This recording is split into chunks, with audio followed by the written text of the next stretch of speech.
तो मेरे प्यारे प्यारे मीठे मीठे रसगुल्लो फ्री फायर लवर्स, पापा के शेरों और पापा की परियों, यहाँ पर देखिए आपका आ चुका है फाइनली वार्षिक मूल्यांकन वर्कशीट 2022 कक्षा 7 का गणित का हूबहू पेपर, जो कि कल आपको परीक्षा में देखने को मिलने वाला है। ये आपका 100% रियल पेपर है, पूरा सेम आपका आने वाला है। तो विद्यार्थी यदि आप इस पेपर को रट लोगे तो आप पूरा 60 में से 60 नंबर कल के पेपर में आप लेकर आने वाले हो। और पूरे प्रश्न क्रमांक 1 से लेकर 24 तक के पूरा हल आपको इसी एक वीडियो में आपको दिखा दिया जाएगा।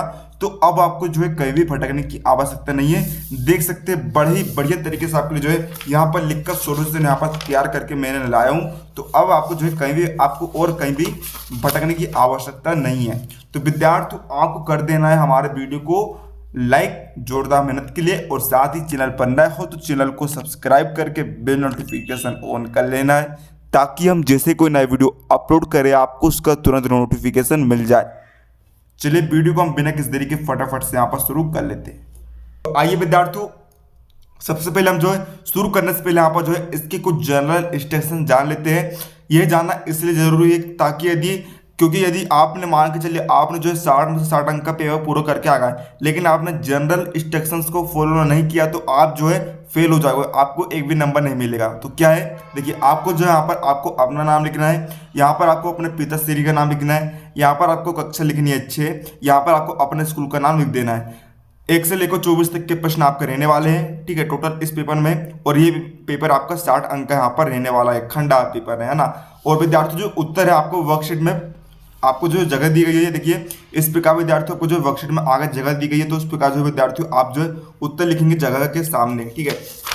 देख सकते हैं आप जो इस प्रकार आपको जो है उत्तर की जगह आपको दी गई है। तो विद्यार्थियों चलिए यहाँ पर शुरू कर ली जाए, ठीक है। पूरा विद्यार्थियों को एक एक प्रश्न को आपको सोल्व कर लेना है, आपको रट डालना है, ठीक है। तो देखिए बारीकी से मैं आपको एक्सप्लेन भी करूंगा, ठीक है। तो देखिए प्रश्न 1 से लेकर 10 तक में विद्यार्थियों को जो है बहुविकल्प प्रश्न दिए गए हैं। आपको जो है विकल्पों में से सही विकल्प चुनकर आपको उत्तर लिखना है। प्रत्येक प्रश्न आपका 1 अंक का रहने वाला है। देखिए पहला क्वेश्चन आपको दिया गया है, ऋण 6/5 गुणित 9/11 का मान होगा। तो इसे विद्यार्थी हम सोल्व करते हैं। देखिएगा हम करेंगे, ये विद्यार्थी आप जो गुणा कर देंगे। देखिए ऋण 9 का गुणा करिए 6 में, तो देखिए 9 6 कितना होता है 54, और ऋण का ऋण लग जाएगा बटे में। यहाँ पर 11 पंच कितना होता है 55, यानी कि विद्यार्थी इसका जो है ऑप्शन नंबर बी यहाँ पर करेक्ट हो जाएगा। तो आप यहाँ पर उत्तर में लिखेंगे ऑप्शन नंबर बी, ऋण 54/55 जो है इसका उत्तर यहाँ पर आएगा। प्रश्न क्रमांक 2 में दिया है 8 की घात 5 भागित 8 की घात 5, देखिए है ना। तो विद्यार्थियों मतलब कि आपको जो है इसमें 8 की घात 5 में 8 की घात 5 का भाग देना है।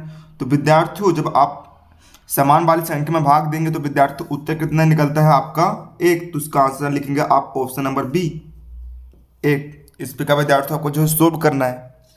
अब देखिए विद्यार्थियों आपका यहाँ पर प्रश्न क्रमांक 3 आपको दिया है, पूरा एक्सप्लेन कर रहा हूँ ताकि आपको जो है रटने की आवश्यकता आपको न पड़े, पूरा आप समझकर आप इसे इजीली सोल्व कर पाओ। प्रश्न क्रमांक 3 में दिया है संख्या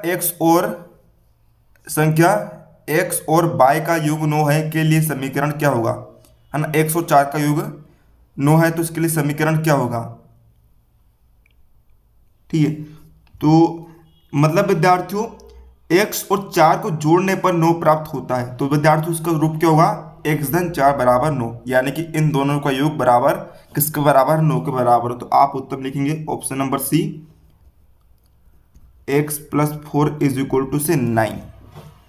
प्रश्न क्रमांक 4 में दिया है 4x ऋण 5y में y का संख्यात्मक गुणांक क्या है। गुणांक यानी कि गुणे वाला अंक। तो देखिए y कहाँ पर है, ये ऋण 5y में है। y के गुणे में कौन सा अंक है, तो y के गुणे में अंक है ऋण 5। तो इसका ऑप्शन नंबर सी आपका करेक्ट यहाँ पर हो जाएगा, ऋण 5। तो इस प्रकार आपको जो है सभी को सोल्व करना है। अब देखिएगा प्रश्न क्रमांक 5 में दिया है 11 AB में से 5 AB को घटाने पर क्या प्राप्त होगा। तो सिंपल से करेंगे कि विद्यार्थियों आप जो है यहाँ पर 11 AB में से 5 AB को आप घटाएंगे। तो देखिए 11 AB - 5 AB, ठीक है। तो देखिए यहाँ पर AB को हम रख देते हैं साइड में, संख्या घटाएंगे, 11 में से 6 गए, 5 जगह बच्चे का कितना 6, तो यहाँ पर 6AB। तो विद्यार्थी उसका जो है ऑप्शन नंबर ए आपका करेक्ट हो जाएगा, क्या 6AB। ठीक है, इस प्रकार आपको जो है सोल्व करना है। अब देखिए प्रश्न क्रमांक 6 आपको दिया है, 1/5 का प्रतिशत रूप क्या हुआ। यानी कि जब आप 1 में 5 का भाग देंगे तो उसे प्रतिशत में आप किस प्रकार लिखेंगे। तो विद्यार्थी उसका आंसर निकल कर आएगा आपका बटे में 20। ठीक है, किस प्रकार शुरू करते विद्यार्थियों में जो है 1/5 का जो है 1/5 का हमें जो है प्रतिशत निकालना है। तो प्रतिशत के लिए हम करते क्या है, 1/5 के गुणे में हम 100 लगा देते हैं। तो देखिए 100 में 5 का भाग लगाइए जाएगा, 5 दूनी 10, 0 को 0, 20 बार, यानी कि 20% जो है इसका उत्तर निकलेगा ऑप्शन नंबर डी 20%। अब प्रश्न क्रमांक 7वां में दिया है 12 के 75% का मान क्या है। तो देखिए इस प्रकार निकालेंगे, हमें 12 का यहाँ 75% निकालना है, यानी कि 12 गुणा कर देंगे 75% मतलब बटे में 100। तो देखिए यहाँ पर हम 2 से भाग लगा सकते हैं, 2 पंच 10, 0 का 0, 2 चिंग 12। अब यहाँ पर इसी तरह हम 2 से भाग लगा लेंगे, 2 दूनी 4, 2 पंच 10, 2 तिया 6। अब यहाँ पर देखिए यहाँ पर हम 5 से भाग लगा सकते हैं, 5 25, 5 एकम 5 बचा 2, 5 25। फिर लगा सकते हैं हम 5 तिया 15, क्या आया 3 गुणित 2, यानी कि 9 जो है इसका उत्तर यहाँ पर आ जाएगा ऑप्शन नंबर सी 9। प्रश्न क्रमांक 8वां में दिया है, उम्मीद आपको सारा कुछ समझ में आ रहा होगा। दिए गए त्रिभुज में अज्ञात x का मान होगा, तो हमें जो यहाँ पर x का मान ज्ञात करना है, कोण x का मान ज्ञात करना है। तो देखिए यहाँ पर इसका उत्तर आएगा आपका ऑप्शन ए 50 डिग्री जो है इसका उत्तर यहाँ पर आ जाएगा। प्रश्न क्रमांक 9वां में दिया है, एक 48 सेंटीमीटर व्यास वाले वृत्त की त्रिज्या क्या होगी। तो सिंपल है विद्यार्थियों, सूत्र क्या होता है, देखिए व्यास आपको दिया 48 सेंटीमीटर, त्रिज्या बराबर से होता है व्यास बटा 2, यानी कि 48 में लगाएंगे 2 का भाग, तो यहाँ पर निकल जाएगी त्रिज्या कितनी, ऑप्शन ए 24 सेंटीमीटर। विद्यार्थियों हमारा जो ऑब्जेक्टिव में 10वां क्वेश्चन रह गया था, 10वां क्वेश्चन था हमारा सबसे बड़े एवं सबसे छोटे आंकड़े के अंतर को कहते हैं, है ना। सबसे बड़े एवं सबसे छोटे आंकड़े के अंतर को कहते हैं, ऑप्शन ए माध्यिका, ऑप्शन बी बारंबारता, ऑप्शन सी बहुलक, ऑप्शन डी प्रसार। तो विद्यार्थियों हम कहते हैं उसे ऑप्शन नंबर डी क्या कहते हैं विद्यार्थियों, प्रसार हम कहते हैं। तो विद्यार्थियों देखिए यहाँ पर अब हम बढ़ते हैं प्रश्न क्रमांक 11 से लेकर 20 तक में। आपको जो लघुत्तरीय प्रश्न दिया है, प्रत्येक प्रश्न आपका 3 अंक का रहने वाला है। तो देखिए प्रश्न क्रमांक 11 को दिया है, निम्नलिखित परिमेय संख्याओं को एक संख्या रेखा पर निरूपित कीजिए। पहला 3/4, दूसरा 1/2। तो देखिए पहला हम निकालते हैं 3/4। जब आप 3 में 4 का भाग दोगे तो विद्यार्थी कितना आएगा, 0.7 आएगा। अब देखिए संख्या रेखा आप इस प्रकार बनाएंगे। संख्या रेखा क्या होती है विद्यार्थियों, बीच में जो होता है 0 संख्या होती है, दाएं तरफ जाने पर जो है धनात्मक संख्या होती है, जैसे कि 1 2 3 4, बाएं तरफ जाने पर ऋणात्मक संख्या होती है, जैसे कि ऋण 1 ऋण 2 ऋण 3 ऋण 4। ठीक है, तो हम इसी में जो है प्रदर्शित यहाँ पर करेंगे।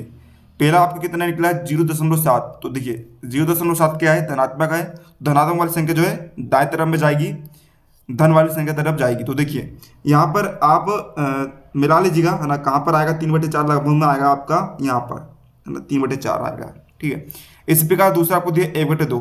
तो विद्यार्थी देखिए जब आप 1 में 2 को भाग देंगे तो कितना आएगा, 0.5 आएगा। मैं आपको समझा इसलिए रहा हूँ ताकि आपको जो है रटने की आवश्यकता ना पड़े, आप बिल्कुल समझकर इसे प्रैक्टिस कर पाए। तो देखिए 0.5 यानी कि 1 और 0 के बीच में आएगा 0.5। तो देखिए विद्यार्थी इस तरह से आप यहाँ पर 1/2 लगा देंगे।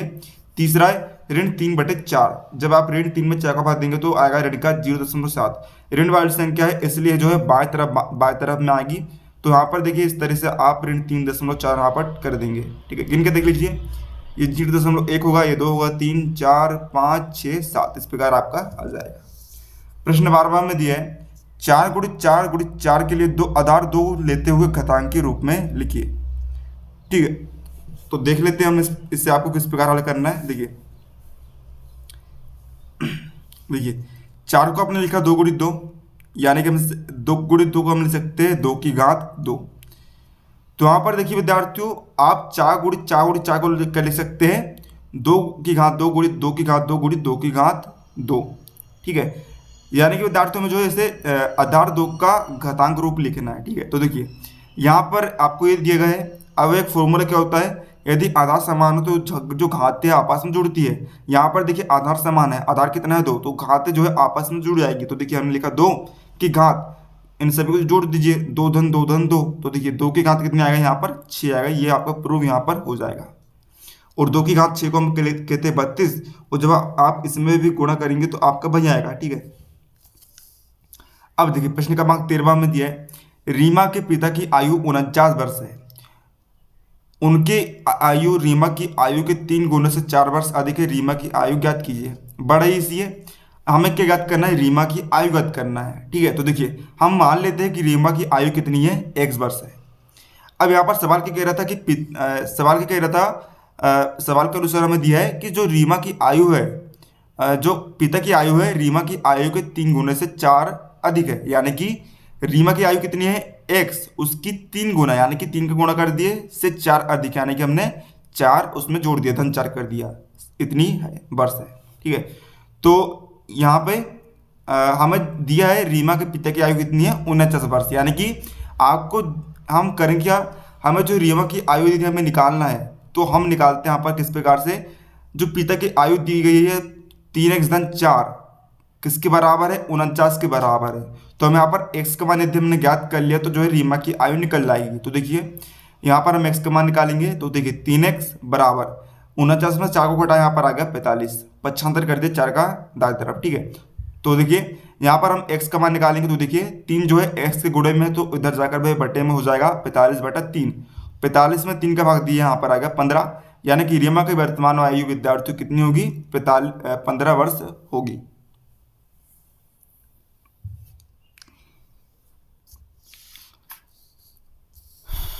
अब देखिए विद्यार्थियों प्रश्न क्रमांक 14 आपको दिया है समान पदों को एकत्रित करके व्यंजक को सरल कीजिए। यानी कि देखिए करेंगे कि विद्यार्थियों में यहाँ पर जो है ना समान पदों को हम एकत्रित करके जो है व्यंजक को सरल करेंगे। देखिए आपको यहाँ पर क्या दिया है, देखिए हम जो घात वाइज यहाँ पर लेते हैं। ठीक है, देखिए सबसे पहले हम जो घात 2 वाले पदों को एक तरफ लिख देते हैं। तो देखिए 12m का वर्ग ऋण 4m का वर्ग, फिर हम m वाले को एक तरफ लिख देते हैं। तो देखिए ऋण 9m ऋण 7m और धन 5m, और 10 को हम अलग से अलग लिख देते हैं। तो देखिए 12 में से घटाया 4 कितना आ गया, 8m का वर्ग, ऋण 9 ऋण 7 धन 5m कितना आ जाएगा, यहाँ पर ऋण 16 में जाएगा। ठीक है, और इसको हल करेंगे तो ऋण का 12 में जाएगा धन 10, तो ये आपका उत्तर यहाँ पर हो जाएगा। प्रश्न क्रमांक 15 में दिया है यदि a बराबर 2 एवं b बराबर 2 है तो a² plus ab plus b² का मान ज्ञात कीजिए। तो यहाँ पर आपको a बराबर दिया है 2 और b बराबर भी आपको दिया है 2। तो फॉर्मूला क्या होता है, a² plus ab plus b²। Simply से आप क्या करेंगे, a और b का मान इनमें पुट कर देंगे। तो देखिए a का मान है 2, तो 2 का भाग धन, इसी प्रकार यहाँ पर a का 2 b का 2 धन, b का मान है 2 तो 2 का वर्ग। तो देखिए आई इसके आगे आप सरल कर देंगे, तो देखिए 2 का भाग कितना होता है 4 धन 2 दूनी 4 धन 2 का भाग 4, 4 16, 16 4, 3 को जोड़ने पर यहाँ पर जाएगा आपको उत्तर 12। इस प्रकार आपको हल करना है। अब देखिए विद्यार्थी प्रश्न क्रमांक 16 आपको दिया है यदि किसी त्रिभुज के 3 कोणों का अनुपात है ना, यदि किसी त्रिभुज के कोणों का अनुपात कितना है 2:3:4 है, तब उसके प्रत्येक कोण का माप क्या होगा। हमें जो है प्रत्येक कोण की माप ज्ञात करनी है।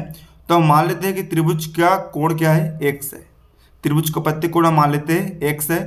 तो अनुपात आपको क्या दिया है, तो अनुपात हमें मानना पड़ेगा 2x अनुपात 3x अनुपात 4x। तो जैसे कि आपको पता है त्रिभुज के तीनों कोणों का योग जो है 180 के बराबर होता है, यानी कि हम तीनों भुजाओं को जोड़ देंगे तो ये 180 के बराबर होगी। तो देखिए जोड़ दिए हमने, इनको जोड़ दीजिए, 2 3 और 4 को, यहाँ पर आएगा 9x बराबर 180। तो हम यहाँ पर यदि हमने x का मान निकाल लिया तो जो है प्रत्येक कोण का माप ज्ञात कर सकते हैं। तो देखिए 9 के गुणे में x है, तो हम जो है 9 का पक्षांतर इस तरह कर देंगे तो 180 के बटे में चला आएगा। 180 में 9 का भाग दिए तो यहाँ पर कितना आएगा विद्यार्थियों, 20 डिग्री। ठीक है, तो यहाँ पर देखिए पहला कोण आपका क्या आएगा, देखिए पहला कोण आपको दे दिया था 2x, तो देखिए 2 में आप x का मान रख दीजिए, 2 गुणित 20 बराबर आएगा 40 अंश। इसी प्रकार दूसरे कोण का आपको क्या दिया है 3x, तो 3 गुणित x का मान रख दीजिए 20, कितना आएगा 60 अंश। तीसरा कोण इसी प्रकार कितना है 4x, तो देखिए 4 गुणित x का मान रख दीजिए 20, तो यहाँ पर जाएगा 80 डिग्री। प्रश्न क्रमांक 17 में दिया यदि रुपए 20,000 यदि 10,000 रुपये 5% वार्षिक दर से जमा किए जाते हैं तो एक वर्ष बाद कितना ब्याज प्राप्त होगा। तो देखिए हम इसे जो है साधारण ब्याज की साधारण राशि जो है हम इसे कैलकुलेट कर सकते हैं। देखिए मूलधन यानी कि पी आपको दिया है 10,000 रुपये, दर कितनी है, आर बराबर है 5%, हमें जो ब्याज याद करना है, समय है आपका एक वर्ष। तो साधारण ब्याज का सूत्र होता है मूलधन गुणित दर गुणित समय बटे 100। तो देखिए यहाँ पर मूलधन का मान रखे 10,000 गुणित दर का मान रखे 5 गुणित टी का टी यहाँ पर टी का मान है 1 बटे 100। तो देखिए काटा पीटी करने पर यहाँ पर ब्याज में प्राप्त हुआ कितना, 500 रुपये हमें जो है ब्याज यहाँ पर प्राप्त होगा। इस प्रकार सवाल को सोल्व करा जाता है। अब देखिए यहाँ पर 18वां क्वेश्चन हमें दिया है, एक समकोण त्रिभुज की रचना कीजिए जिसका कर्ण 6 सेंटीमीटर लंबा और एक पाद 4 सेंटीमीटर लंबा है। पाद को हम यहाँ पर आधा कह सकते हैं। सिंपली से करेंगे क्या विद्यार्थियों, देखिए कर्ण जो होता है कर्ण देखिए समकोण त्रिभुज में ये वाली भुजा कहलाती है कर्ण, ये कहलाती है लंब और ये कहलाती है आधार। कर्ण आपको कहा 6 सेंटीमीटर, तो आप करेंगे क्या, आप उठाएंगे अपनी स्केल, ठीक है 15 सेंटीमीटर के आप यहाँ पर उठाएंगे आप अपनी स्केल, तो यहाँ पर आप नापेंगे और 6 सेंटीमीटर का जो है आप कर्ण यहाँ पर इस तरह से खींच देंगे। इस तरह पाद यानी कि आधार आप खींच देंगे 4 सेंटीमीटर, और आप जो है कर्ण और आधार वाली रेखा को आप मिला देंगे तो बन जाएगा लंब। नाम दे देंगे ABC, नाम लिख देंगे 6 सेंटीमीटर, यहाँ पर 4 सेंटीमीटर, और समकोण त्रिभुज हमेशा जो है 90 अंश का होता है। तो देखिए यहाँ पर रचने के पद हमने इस प्रकार लिखा है क्या, BC है ना, बराबर हमने कितना खींचा है, BC बराबर हमने खींचा है 4 सेंटीमीटर, यानी कि आधा खींचा है 4 सेंटीमीटर। इसी प्रकार हम जो है आप यहाँ पर पूरा लिख देंगे। अब देखिए प्रश्न 19 में आपको दिया है यहाँ पर, एक त्रिभुज की 2 भुजाओं का माप 12 सेंटीमीटर और 15 सेंटीमीटर है। इसकी तीसरी भुजा का माप किन दोनों मापों के बीच होना चाहिए। तो आप जो है इसका पूरा हल यहाँ पर देख सकते हैं, और इसी तरह आप 20वें क्वेश्चन के उत्तर भी आप यहाँ पर देख सकते हैं। तो ये आपका पूरा यहाँ पर तैयार करके लाया गया है। तो देखिए विद्यार्थियों 21 से लेकर 24 तक में आपको जो दीर्घ उत्तरीय प्रश्न यहाँ पर रहने वाले हैं, और प्रत्येक प्रश्न आपको जो है 5 अंक का यहाँ पर रहने वाला है। तो देखिए प्रश्न क्रमांक 21वां में दिया है कि एक स्कूल के 10 अध्यापकों की वर्षों में आयु इस प्रकार है 32, 41, 28, 54, 35, 26, 23, 33, 38, 40, है ना। ये जो है 10 अध्यापकों की वर्षों की आयु है ना। तो देखिए निम्नलिखित प्रश्नों के उत्तर आपको देना है। पहला आपको दिया है सबसे अधिक उम्र वाले अध्यापक की आयु क्या है। तो देखिए सबसे अधिक उम्र वाले अध्यापक की आयु क्या दिख रही है विद्यार्थियों, देखिए 54 दिख रही है, यानी कि विद्यार्थियों 54 वर्ष। तथा सबसे कम उम्र वाले अध्यापक की आयु क्या है, यहाँ पर ढूंढिए सबसे कम संख्या कौन सी है, तो यहाँ पर है 26 है ना, तो यहाँ पर लिखेंगे एवं 26 वर्ष। दूसरा दे दिया है अध्यापकों की आयु का परिसर क्या है। परिसर यानी होता है विद्यार्थी सबसे अधिक संख्या माइनस सबसे कम संख्या। तो देखिए सबसे अधिक संख्या यहाँ पर हम निकालते हैं, परिसर बराबर सबसे अधिक संख्या है, सबसे अधिक आयु है 54 माइनस सबसे कम आयु 26, 54 में से 26 को घटाएंगे आ जाएगा 28। तीसरा में दिया इन अध्यापकों की माध्य आयु क्या है। तो देखिए माध्य आयु हम निकालते हैं, माध्य का सूत्र होता है सभी का आंकड़ों का योग बटे आंकड़ों की कुल संख्या। तो देखिए सभी आंकड़ों को हम जो है यहाँ पर एक तरफ से जोड़ देंगे, और आंकड़ों की कुल संख्या कितनी है, देखिए 1 2 3 4 5 6 7 8 9 10, ठीक है। तो हम कर देंगे बटे में 10 यहाँ पर भी आपको देखिए रखा है ना। तो देखिए सभी को आप जोड़ दीजिए, जोड़ने पर जो आएगा आपका कुल मिलाकर जो है आंसर निकलकर यहाँ पर आ जाएगा 35 वर्ष, माध्य आयु निकलकर आ जाएगी। प्रश्न क्रमांक 22वां में दिया है दी गई आकृति में ए बी बराबर क्या है AC, यानी कि जो आपकी AB भुजा है वह AC भुजा के बराबर है, और AD जो है ये जो AD है कोण बी ए सी, कोण बी ए सी का क्या है, समद्विभाजक है, यानी कि इसे दो जो एडी है वे इस कोण को जो है दो बराबर भुजाओं में बांटता है, बराबर कोणों में बांटता है। तो पहला क्वेश्चन दिया है त्रिभुज एडीबी और त्रिभुज एडीसी में बराबर भागों के 3 युग्म बताइए, यानी कि कौन कौन से युग्म बराबर है वे आपको बताना। तो देखिए इसका लिखते हैं हम एक उत्तर। देखिए ए बी जो है ए सी के बराबर है तो हमने लिख दिया। इसी प्रकार एडी तो चूंकि जो है समद्विभाजक है, मतलब दो समान कोणों में बांटता है, यानी कि ये वाला कोण और ये वाला कोण दोनों बराबर रहेंगे, तो लिख दिया हमने कोण ए बी डी बराबर कोण ए सी डी। इसी तरह जो बी डी भुजा भी है वह डी सी भुजा के बराबर हो जाएगी। इस प्रकार बराबर युग्म हमने बता दिए है। बी नंबर क्वेश्चन है त्रिभुज क्या त्रिभुज एडीबी त्रिभुज एडीसी के सर्वांग में कारण दीजिए, तो उसको उत्तर लिखेंगे चूंकि कोण भी जो है सी भुजा के बराबर है, ठीक है। तो देखिए एडी बराबर क्या होगा सी डी, एडी बराबर सी डी, और बी डी बराबर भी यहाँ पर बी डी बराबर भी क्या होगा सी डी। अतः कोण भुजा भुजा अविग्रहित से कोण ए डी बी सर्वांग सम होगा कोण ए डी सी। तीसरा में दिया है क्या कोण बी बराबर कोण सी है, कारण दीजिए, तो आप लिखेंगे हाँ कोण बी जो है कोण सी के बराबर है, क्योंकि देखिए यहाँ पर दोनों क्या है समकोण त्रिभुज, देखिए दोनों क्या है समकोण त्रिभुज है, तो उनके सामने जो सम्मुख कोण भी समान होते हैं। अब देखिए विद्यार्थी प्रश्न क्रमांक 23 आपको दिया है एक समद्विबाहु त्रिभुज की रचना कीजिए जिसकी प्रत्येक समान भुजा की लंबाई 6.5 सेंटीमीटर हो और उनके बीच का कोण 110 डिग्री का हो, ठीक है। तो आपको जो यहाँ पर समद्विबाहु त्रिभुज की रचना करनी है। तो देखिए विद्यार्थी इस तरह आप जो है समद्विबाहु त्रिभुज की रचना कर देंगे। देखिए करना क्या है, सबसे पहले आपको करना क्या है, आपको देखिए यहाँ पर जो है सबसे पहले आप जो है यहाँ पर स्केल उठाएंगे और 6.5 की रेखा खींच देंगे, इधर भी 6.5 की रेखा खींच देंगे, और फिर आपको उठाना चांदा है, चांदे को आप रखेंगे यहाँ पर रखा, और आप जो है यहाँ पर 110 अंश का कोण इस दिशा में आप खींच देंगे और इसको मिला देंगे, तो ये बन जाएगा आपका कोण। नाम दे देंगे 6.5, यहाँ पर भी 6.5, यहाँ पर कोण 110 डिग्री ए बी सी। ये जो चिन्ह है ये सर्वांग समता को प्रकट करता है। तो इस प्रकार आपको सवाल को सोल्व करना है। अब देखिए प्रश्न क्रमांक 24 में दिया है संलग्न आकृति एक आयताकार पार्क के मध्य में एक वृत्ताकार फूलों की क्यारी को दर्शाती है।